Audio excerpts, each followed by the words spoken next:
whichever business he's invested in or he's planning to invest in, he will ensure that everybody around him utilizes their product or service on an ongoing basis. He's constantly marketing their product and service. At that point, I would do that to Pepperfry as well. Look at the beautiful chairs here and the table. These are all Pepperfry. We all love it.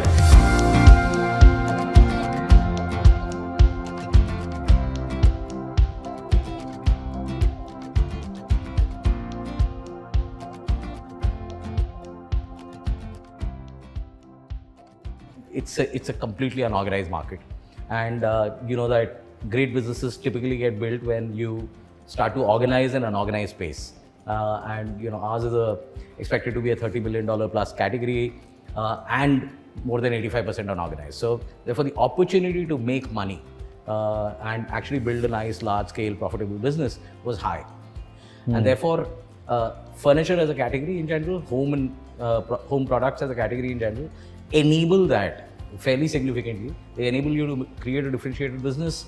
We did it on the strength of not only having tons of suppliers on one side, but also having tons of buyers on the other side. And therefore, you know, frankly, if you use a Porter model on our business, we have almost no bargaining power on the supply side, almost no bargaining power on the buying side.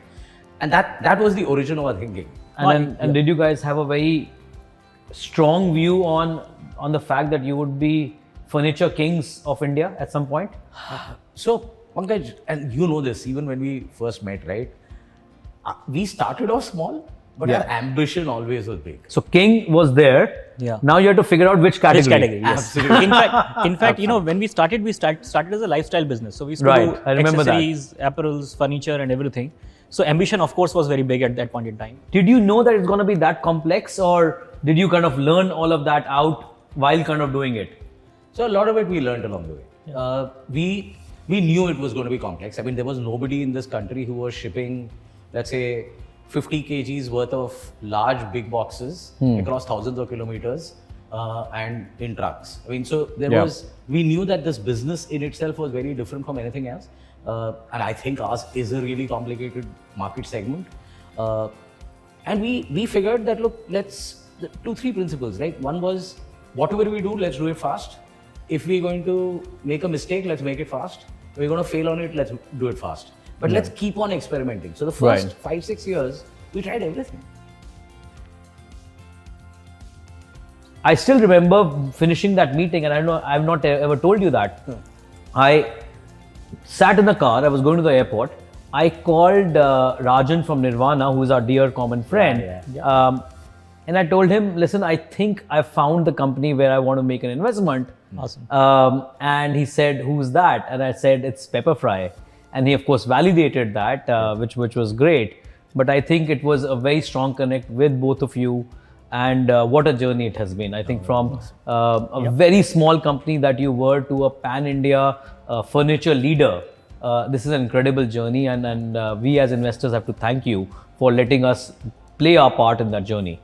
It's unfortunate that sometimes it follows cycles, right? Which is absolutely what's very clear is what you need to be building to. If your fundamentals are right, nothing else matters. And I think that's something that we learned very early. Makes a lot of sense. Yeah, so I mean the Bertelsmann diligence process, I mean, firstly, I mean there's a lady called Svenja Müller, and I'm a huge fan of her. I mean, both Ashish and I really thought that she orchestrated an amazing process. I mean, it was like German efficiency. So everything happened like clockwork. And the other thing is, and I'll never forget this, my CTO, Sanjay, he always, I mean, the Bertelsmann diligence is one of the few diligences where he says, you know what, there was this gentleman, he was a PhD in computer science. He came and spent 3 days with Sanjay. And Sanjay says, I have never had so much fun talking. Finally, somebody gave value. Absolutely. I mean, at one level, it was superbly orchestrated.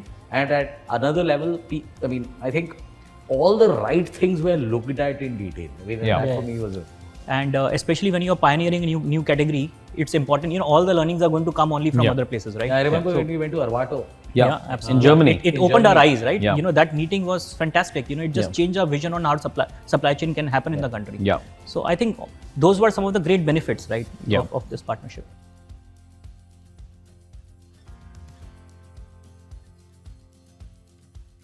the one thing that's different today from, let's say, even 10 years earlier, is that it's the same customer who could be on a mobile phone at some point in time, on a laptop at another point in time, or in a mall the third point in time.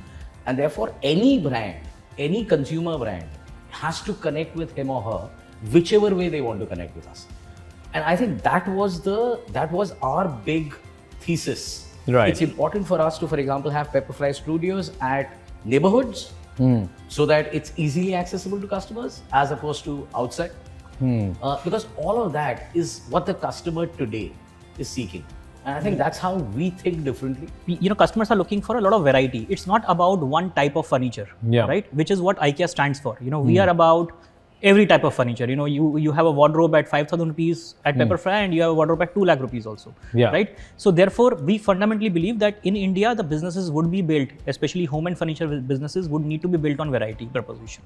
No, makes a lot of sense. Today is that people, actually, when they buy on Pepperfry, they don't think of the brand that they're buying. They think they're buying on Pepperfry. Absolutely. That's the strength of our brand. Which is just phenomenal. Again, you were one of our first investments, or one of the early investments at the BII fund. And we learned a lot from you. In fact, the complexity of supply chain and how that can be a moat, which you of course kind of did. And that is one of the reasons that you have been successful, and you've talked about it in this session, that became integral to us. In India, given that we are a very price conscious market, ability to make good gross margin leads to making profit down the line.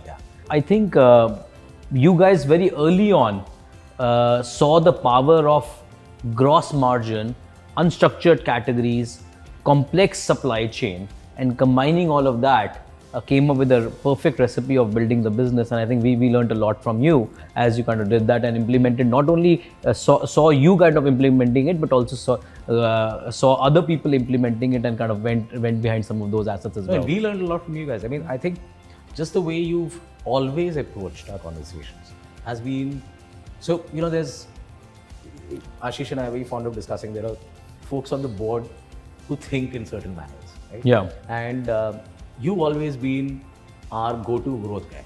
Yeah. Absolutely. Right? And so if it's a left-brained idea on how we can think of a new segment to get into, or how, I mean, it's the way we've been challenged has been great fun. I mean, so there's a lot. Also, of course, I mean, we talked about this, the fact that we went and saw Arvato actually opened up our eyes when it came to building our supply chain. Yeah. All of those things would not have been possible without this partnership. So No, absolutely. Who actually starts a business, with not keeping growth in mind. No entrepreneur actually wants to keep optimizing their businesses, right? So if you have a partner who actually thinks growth and guides you in that direction, it's like you are working with fellow entrepreneur, right? Yeah. And that is the feeling that we always have whenever we have reached out to you, all of these years. Yeah.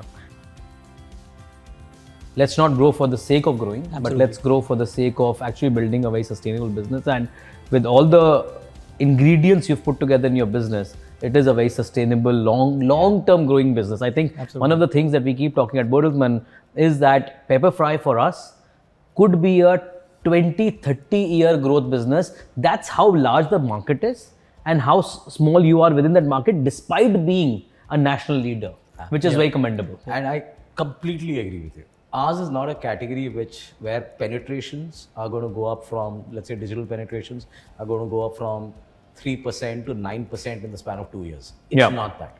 However, given the size and scale of the market, it's a category where 3% will go to 4, 5, 6 for 25 years. Yeah. So the way to think about us is, and that's how we think about our business, is a multi-year compounding business. Yeah. And that's the way we approach it. It's not a short-term, you won't get a hockey stick in one year. That's not how the category. Which, and you've said that very nicely a lot time before, makes you an ideal candidate for a listed company. Absolutely. That's what long-term retail investors or institutional investors in India want. Extremely long-term, not crazy volatility, not very high growth, low growth, but very consistent growth story over the next 20, 30 years. And that's exactly who you are. I think we would be a great public market company. And for these reasons, I mean, when you know that the time is there, time's not going away. Yeah. Right? it's a question of whether your business fundamentals are good such that you keep eating into that TAM. Yeah. I mean, and you're right. I mean, today we are the largest, but the TAM is so large. Yeah. That frankly, when I look at it, Ashish looks at it, we say, oh, there's so much more to do.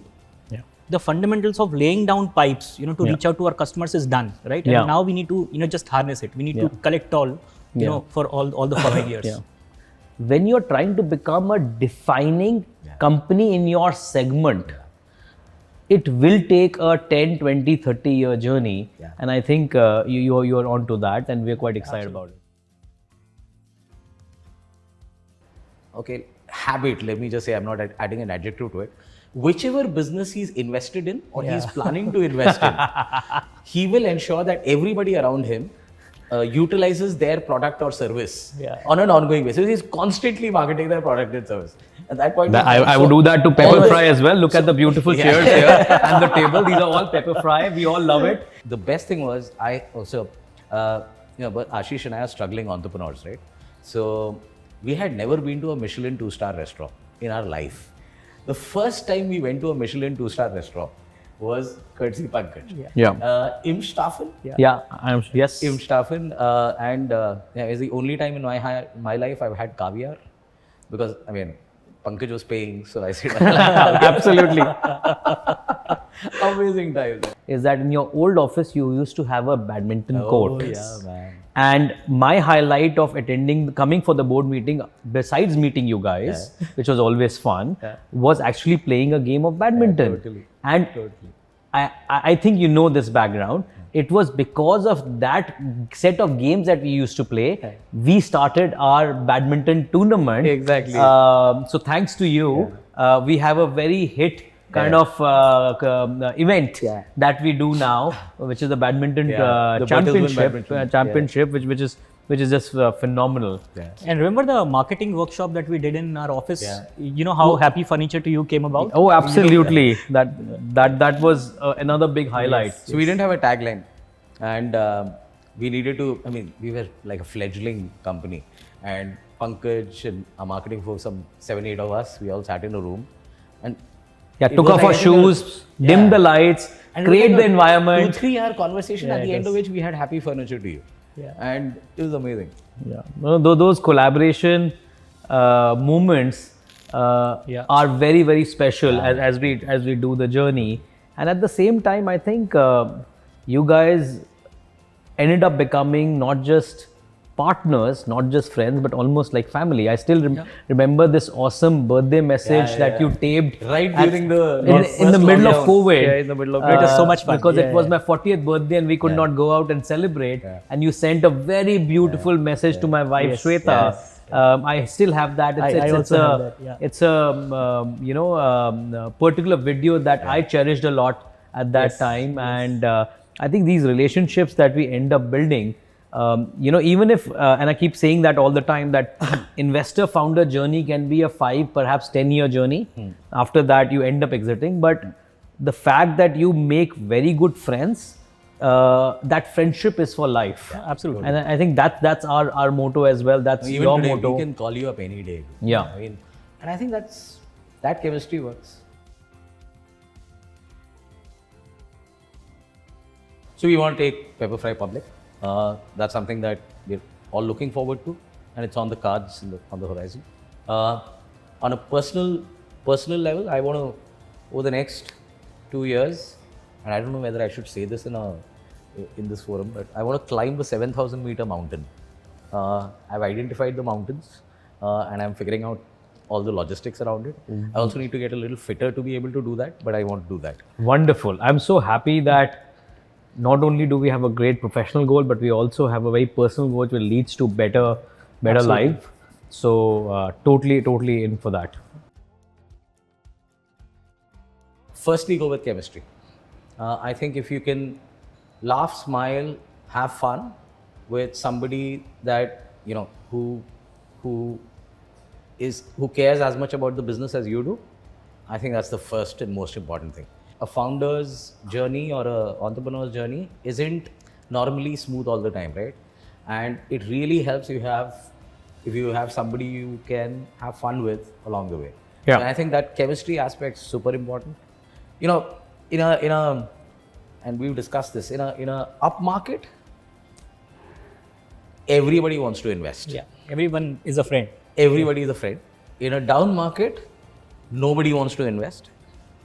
What you got to figure out as a founder is who's going to be with you in up markets as much as they're going to be in down markets. Absolutely. And if you figure that out, I mean, you got a great partnership going. And that would be my advice. No, it's like I think figuring out a co-founder. It's like in your life you have perhaps 2, 3, 4 friends who are with you in all seasons, right? Yeah. You need to find a fifth one, as your investor. It is all about times which were bad and how they were with you. Yeah. And frankly, we have had like great ride with you, Pankaj. Yeah. This has been fantastic. 8, 9 years with you. We have called you during our down times, during our up times, and always got your shoulder and great advice. Yeah. No, absolutely. I think I could not have said it better. In the investor world, we call it, is it your conviction or is it borrowed conviction? Yeah. So all the investors who are coming with borrowed conviction, I think would probably flee when times are bad because it's not their own conviction. But people who end up building strong convictions usually end up staying in good times and bad times. And I think that's very valuable.